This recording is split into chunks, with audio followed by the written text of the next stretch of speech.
Welcome to Java Forum. Now I am going to show you how to fix ORA-01448 error in Oracle database 12c. So here you can see that I have logged in as a user called C ## Scott. So I am selecting one table, select star from employees 3.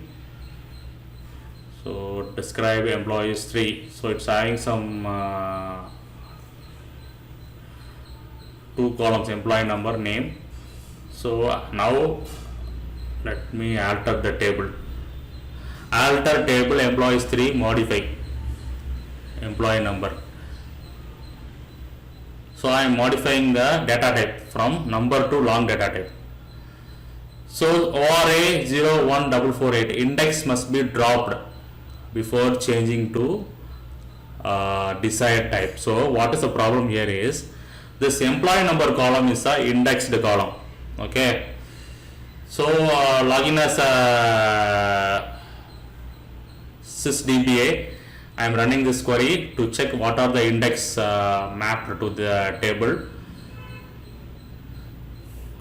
Okay, so it is a primary key column. So if a column has a primary key means it will automatically get indexed.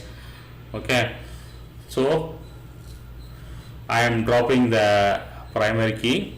So alter table employees 3, drop constraint the primary key name. Okay. So once again some error is getting thrown. Column to be modified must be empty or change the data type. So now I am deleting the table. Okay, delete from employees 3. Okay, so now all rows are deleted. Now let me modify column data type from number to long. So now the alter query is got succeeded. So this is the fix for ORA-01448. Index must be dropped before changing to desired type, which means that if a column has already a primary key and you want to change the data type means you need to drop the primary key, then you change the data type of the column.